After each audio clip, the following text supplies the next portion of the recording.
আসসালামু আলাইকুম। আলহামদুলিল্লাহ, আলহামদুলিল্লাহ, আলহামদুলিল্লাহ। কারণ গাড়ি একটা শুধুমাত্র গাড়ি না, এটা একটা স্বপ্ন। এখানে অনেক ভালোবাসা, আবেগ অনেক কিছুই আছে। তো এটা আমার জীবনের প্রথম গাড়ি কেনা, আমার পার্সোনাল গাড়ি। এর আগে কোম্পানি গাড়ি ইউজ করছি, বাট এটা পার্সোনাল। তো গাড়ি কেনার জন্য অনেকটা সময় নিয়েছি আমি। অনেকে দেখা গেছে লাইসেন্স করার পরে পরেই গাড়ি নিয়ে নেয়। আমার কিন্তু লাইসেন্স 1 বছর আগে পেয়েছিলাম, বাট লাইসেন্স পাওয়ার পরে গাড়ি কিনতে পারিনি। কারণ হলো যে গাড়ি ভাবছিলাম যে একটা যখন গাড়ি কিনবো তখন আমার পছন্দ মতো গাড়ি কিনবো। যেমন আমার পছন্দের ভিতরে অনেকগুলো জিনিস ছিল। সেটা হলো যে আমার গাড়ি হওয়া লাগবে মিনিমাম 6-7 সিটের গাড়ি। প্লাস হচ্ছে যে গাড়ি একটু ছোটো হবে, কারণ যেহেতু আমি ড্রাইভিং লাইসেন্স 1 বছর হয়েছে পাইছি। 1 বছরে কিন্তু আসলে অনেক পাকা ড্রাইভার হওয়া যায় না, আরও অনেক সময় লাগে পাকা ড্রাইভার হওয়ার জন্য। এই জন্য ভাবছিলাম যে গাড়ি যেমন নোহা, আমি প্রথম বক্স চাইছিলাম বক্সি কিনবো অথবা আরও একটু বড় গাড়ি কিনবো। বাট বক্সির বডি অনেক বেশি বড় এবং বক্সির বাজেট অনেক বেশি। তো আমার যে বাজেট ছিল, বাজেটের মধ্যে এই গাড়িটা পারফেক্ট।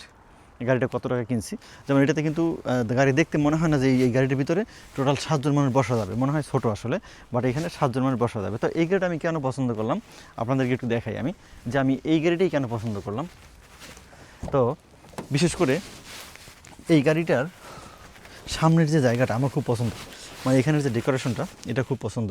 যেমন এই যে এটা হলো ব্যাক লুকিং গ্লাস, এইটাতে ক্যামেরা আছে, এটাতে ভিডিও রেকর্ড করা যাবে, যে সামনের যে ড্রাইভিং রেকর্ড সেটা করা যাবে। এরপরে এখানে টিভি দেখা যাবে একটা, তার একটাতে নেভিগেশন দেখার জন্য, প্লাস এটাতে কফির জন্য সব গাড়ি দিকে থাকে। বাট সামনের যে জায়গাটা এটা আমার খুব পছন্দ হয়েছে, এটা খুব সুন্দর আমার কাছে।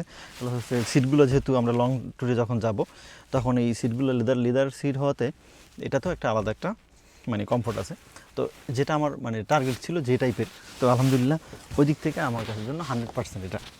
এরপর পিছনে যদি আমি বলি আপনাদেরকে দেখাই, পিছনে হলো এখানে 3 জন বসতে পারবে, এরপরে ওইখানে আরও 2 জন, তাহলে সামনে 2 জন ড্রাইভার সহ, এখানে 3 আর 2 5 7 জন, টোটাল 7 জন বসা যাবে। এই এরপরে আপনার ব্যাকে যদিও খুব একটা জায়গা নেই এখানে, কিন্তু নর্মালি দেখা গেছে আমরা যখন কোনো লাগেজ নিব বা কিছু একটা নিব, তখন হলো এই যে এই সিট দুইটি ভাঁজ করে রাখা যাবে।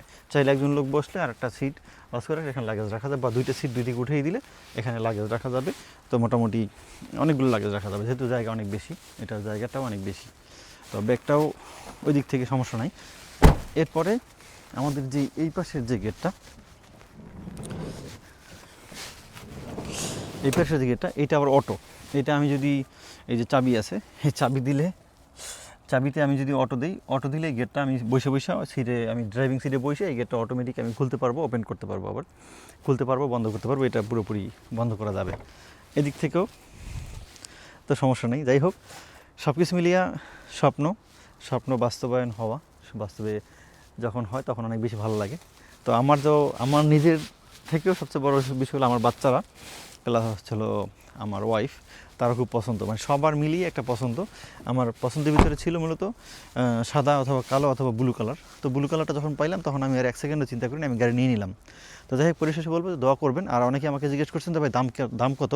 এটার মডেল হচ্ছে হোন্ডা ফ্রিড, এটা 2011 সালের গাড়ি। এই গাড়িটা 9 মান্থ চলছে, 90,000 মাইল চলছে। আমি কিনছি হলো টোটাল 47 মান, যেটা 4,70,000 ইএন। তো পাশাপাশি আরও এক্সট্রা অনেক খরচ আছে, মোটামুটি আমার আরও প্রথম পর্যায়ে আরও হোকেন থেকে শুরু করে গ্যারেজ টেজ মিলিয়ে মোটামুটি ভালোই আরও খরচ হয়ে গেছে, মোটামুটি আরও 15 মানের মতো আমি 1 বছরের একসাথে দিয়ে দিয়েছি টাকা, এই জন্য আর কি। তো যাই হোক, এই আপনাদের যে তথ্য জানার দরকার ছিল নিতে পারেন। তবে গাড়ি সুন্দর আছে, এই টাইপের গাড়ি মোটামুটি এখন বাজারে 50 মান 60 মানের মধ্যে পাওয়া যায়, মোটামুটি এরকম 40 মানেও আছে কিছু গাড়ি। তো যাই হোক, আল্লাহ হাফেজ।